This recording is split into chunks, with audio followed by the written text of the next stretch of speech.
Hi, hello, and welcome. Thank you very much for checking out my video and clicking on the thumbnail. In this video, we will see ending B for Fear Hunger 2 Termina, finishing a run with Marcoh. This video should be considered a companion piece to another video of mine, which will be linked and also in the description, which will be a full, longer playthrough going for ending A. So this video is basically a splinter of that one, taking a save game file towards the mid to end game and then playing out the rest of the game going for ending B. So basically imagine if Marcoh turned evil and instead of sacrificing himself going into the white bunker to fight the logic, and instead he decides to turn on everybody and tries to win the festival.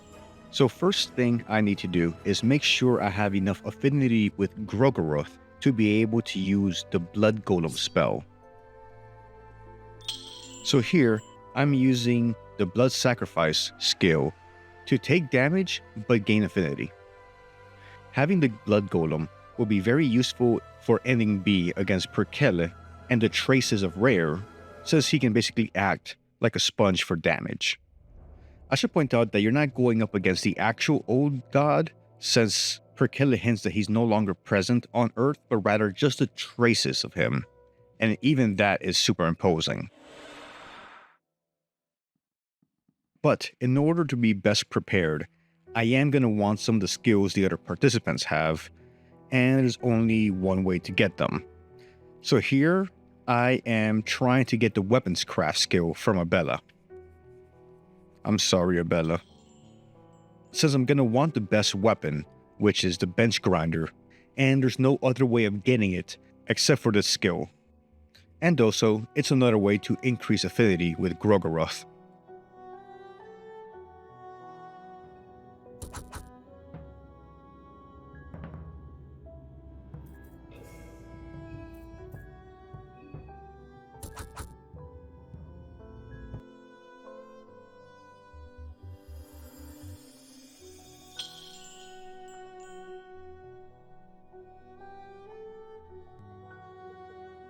So continuing Marcoh's murder spree, he will return to the train where he encounters Olivia. In this brief conversation, we hear about some of the things that have been on Olivia's mind as she feels the stress of the festival. And she also explains to Marcoh her condition that doesn't allow her to walk or move very easily without the use of a wheelchair.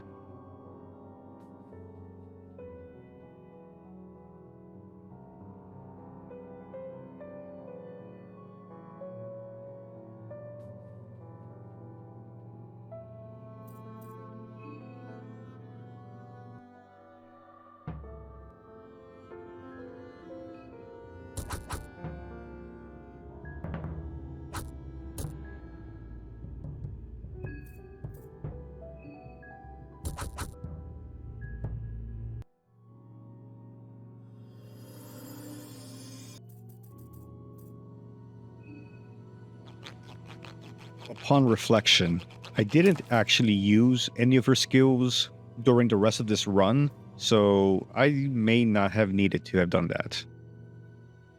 I'm sorry, Olivia. But I should point out, her toxicology skill is extremely overpowered. Once you poison somebody with the condensed hemlock, it can do up to 3,000 points of damage per turn. When you're fighting other participants, sometimes after the fight, a third participant will restrain you or try to stop you, which might force you to time skip to the very last day, and Corinne is one of them. Sometimes she will confront you if you kill other participants around her.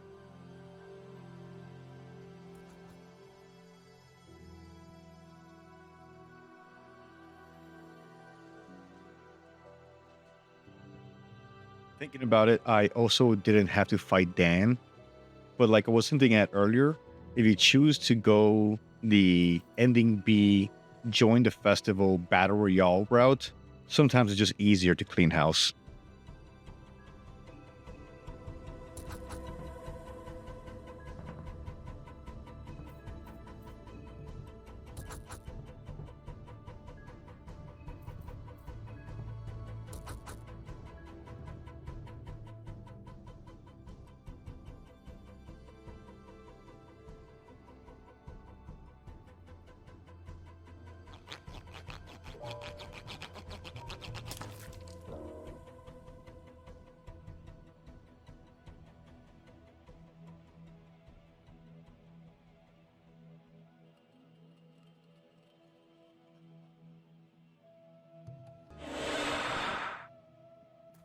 Next, I find a imperfect ritual circle and offer up heads as offerings to get more soul stones in order to unlock the skills I'm gonna need to go up against Rher.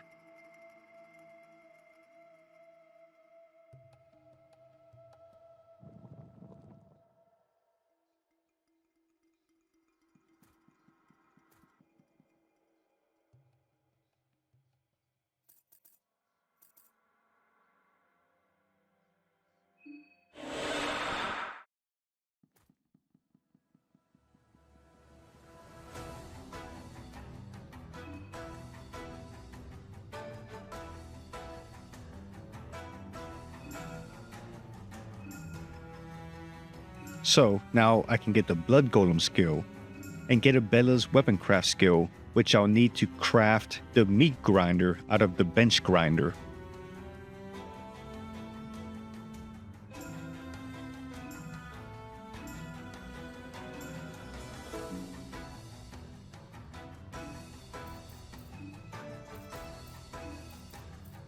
The meat grinder is one of the best or the best melee attack item. It can attack for 3 times per turn. It has high damage output. It can also inflict the bleed status effect. So if you have 2 actions per turn, you're attacking 6 times each turn. And the damage output of that can be up in the thousands. The drawback to the meat grinder is that it's difficult to get, and at most you can only get 3 per run. First, you have to get the component item, the bench grinder, which can only be picked up by stealing from a Bella, fighting the mob, or finding one in the white bunker. And you need a weapons craft skill. So the meat grinder is only accessible if you're playing as a Bella and have the skill unlocked, or you fight her and get the caressing soul and then unlock the skill. But if you get a meat grinder or 2 or 3 into your party, you will have extremely high damage output, and the rest of the run will be almost cakewalk. Now that I have the skills I was looking for, Blood Golem and Weapon Craft skill, and I've also crafted the meat grinder, I need to finish off the last 2 participants before I have access to the tower. The only 2 left alive at this point are 1 Marina and 2 Caligura. And since it's the night of the 3rd day, they've already moon-scorched. So I go to the Church of Ulmer to confront moon-scorched Marina. Marina's moon-scorched form is called the Cacoon, because of the cocoon of her deceased father that she's carrying around.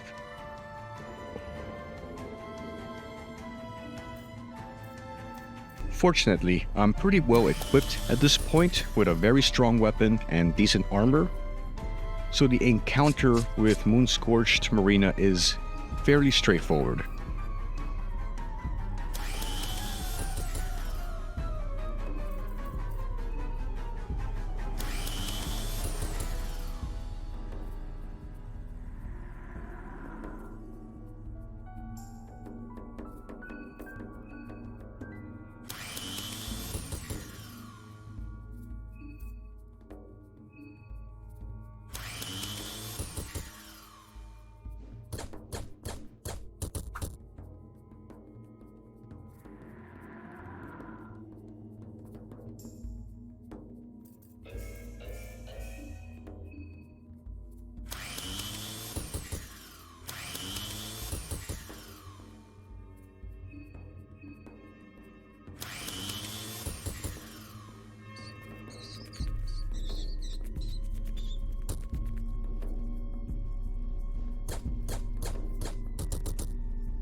Since I have the changeling, so I unlock the engrave skill, and I engrave the symbol of Grogoroth on Marcoh to increase his damage potential. After that, I head to the sewer looking for Caligura's Moonscorched form monster.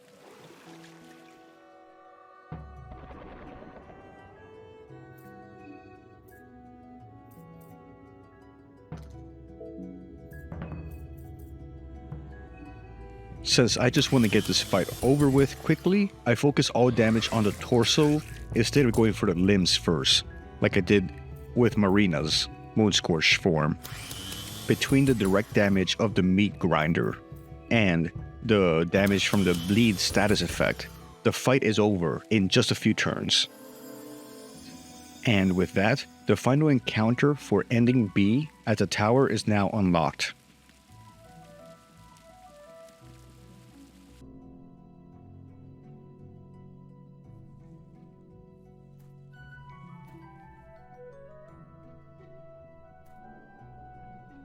Quick aside here, since I thought this was kind of cool and I only recently discovered it myself, if you use a symbol of Venushka at the mayor's manor, this giant massive tree will sprout, giving you another way down to the basement. Down here, you can find one of the components for the fluted armor. The fluted armor is very useful since it can prevent limb loss for your arms and your legs, and has decent armor, although it does lower your agility. But anyway, what I thought was really cool are these purple sacks that seem to have taken root to the ceiling of the basement here. I'm not sure what they are, what they represent, or if it's a callback to anything, or if there's any lore to them. It's still a mystery to me, but I just thought it was kind of interesting. I played this game for so long and I had no idea that they were there. So now I'm nearly ready for the final fight. I use necromancy and recruit 2 ghouls to my party, since they might distract the 2 bosses and occasionally absorb attacks for me. And along with a blood golem, I'll have a full 4-character squad. They won't be able to do a lot of damage, but they do help with survivability by tanking damage.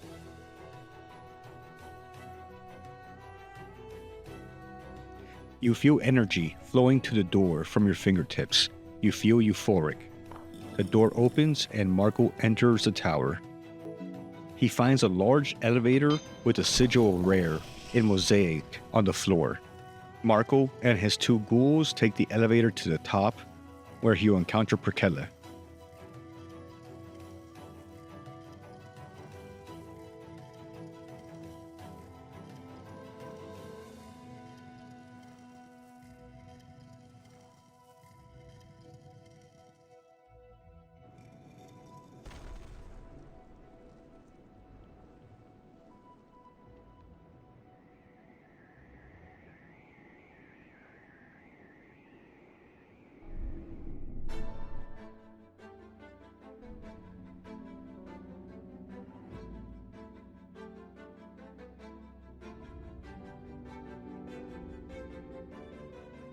Perkele informs Marcoh that the prize for being the champion of the Festival of Termina is to peak at grandeur and a chance to reach for illustrious heights.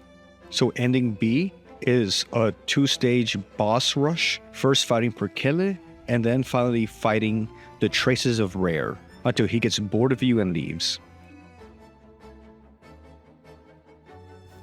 Starting the fight, Perkele asks you if you've seen the color the blood takes under the moonlight.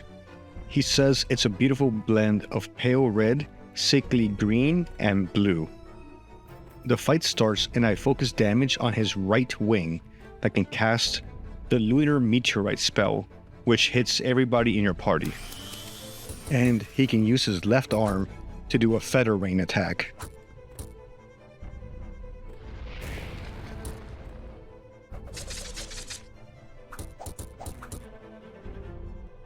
I use my extra turn to heal.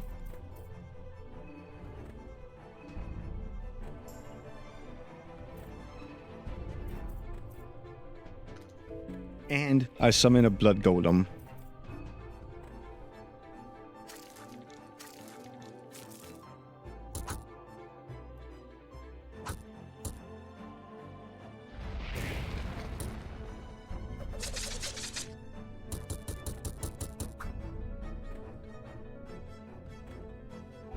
Removing the right wing severely reduces his damage potential, making the rest of the fight easier.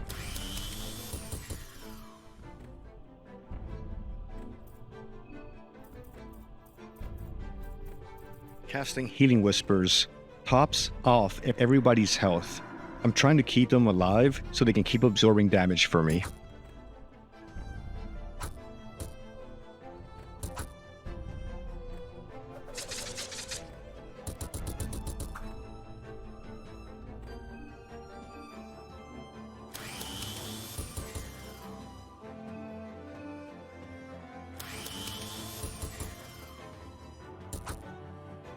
Destroying the other wing leaves him with almost no attacks and very little defense.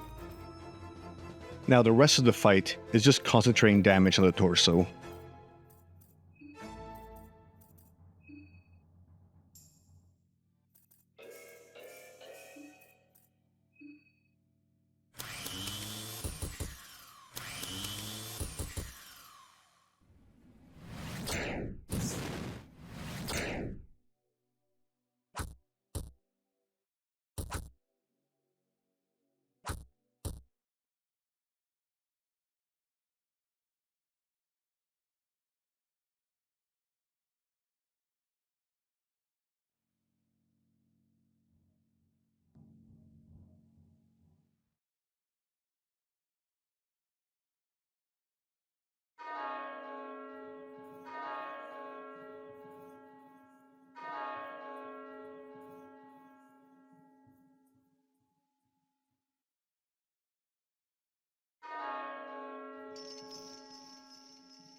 Marcoh looks up to the sky and sees the moon reaching out for him, just as he feels the molly kick in. And this starts the second fight against Traces of Rher. Presented as a moon, circled by two rings. The rings have eyes that will continually drain your mind. If your mind drops to 0, you lose the fight. All the while, the moon, Rher, will be launching either physical attacks on you, like the lunar storm, or summoning visions of the past to physically attack you.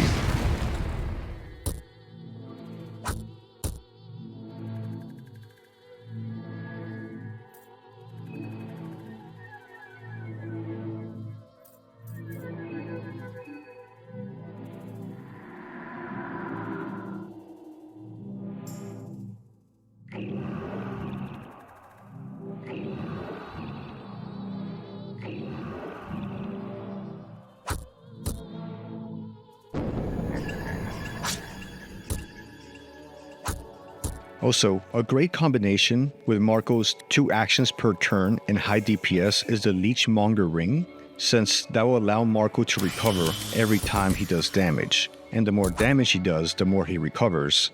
So every time he attacks, not only is he applying damage, he's also filling up his health bar.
At this point, I probably don't need the blood golem, but I summon him anyway. Better have him around and not need him. And who doesn't like having that thick boy around?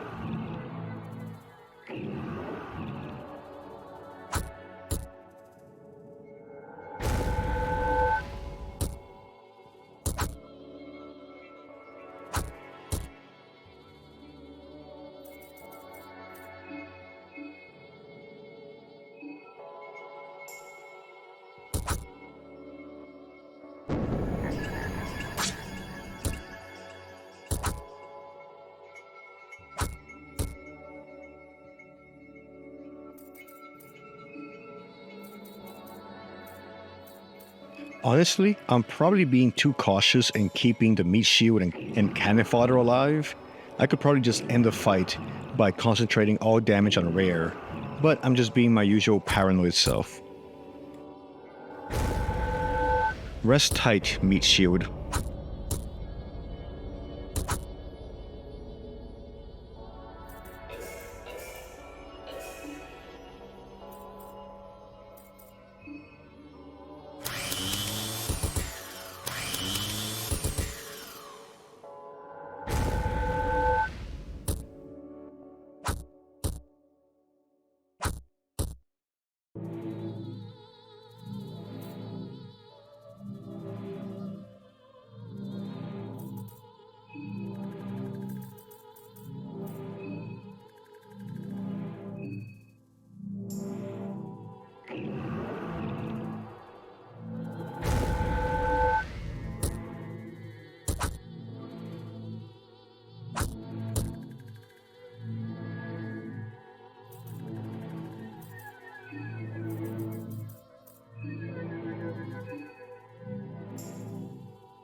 Here, I use my ref points to do 2 attacks, so that gives me 6 hits with the meat grinder.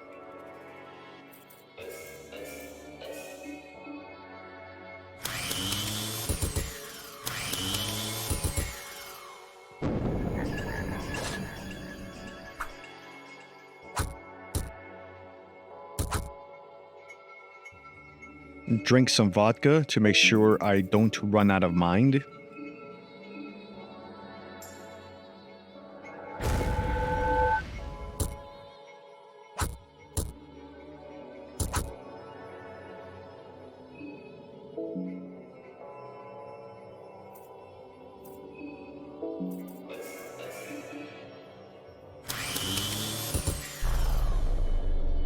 And before long, the encounter is over and we get ending B.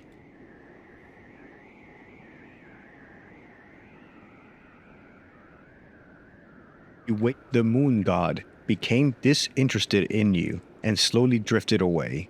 You've become a witness to something beyond your comprehension. You've seen something you shouldn't have. As you slowly regain your consciousness, you realize you're not the same person as you were still just a few moments ago. You wake up to a new reality. Suddenly, the dark void above you feels that much larger, almost infinite. There are things in this world beyond your understanding, beyond human understanding. You're not sure if this is a feeling of enlightenment or of total terror. The gentle wind on your cheek feels alien. With this newly acquired understanding, even the most minor sensations have this altered nuance to them.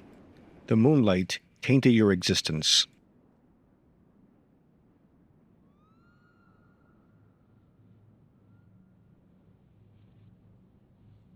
Ending B, Day 4.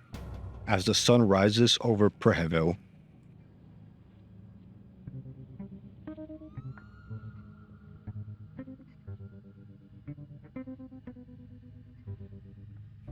The epilogue tells us that Marcoh, the sole survivor of all the passengers on that train that day. The city of Perkele was meant to be just a stepping stone on your path to greener pastures. Instead, it turned out to be a place that shaped the very person you ended up becoming. Your sister was waiting for you in the kingdom of Rondon. That was the plan. She welcomed you, unknowing the horrors you had just witnessed on your way there. You never spoke of your experiences, even if those events ate you up every night as you laid down to sleep. People walked the streets of Rondon every day without knowing what was lurking in the shadows of every dark corner of the world. It was better that they didn't know how helpless they truly were against the cosmic horrors out there. But you could help them prepare if they ever had to come face to face with anything of that nature. You start running a boxing gym with your expertise. The attendees would step inside in hopes of learning how to defend themselves against common street thugs, but they would step outside ready to face the unknown. Saving people's lives like this even alleviated some of your inner guilt. You had taken the lives of many, but maybe you could finally give something back as well. And that ends this run through with Marcoh going for ending B. Thank you very much for your time and for watching. I hope you're well and taking care of yourself. I'll see you around later.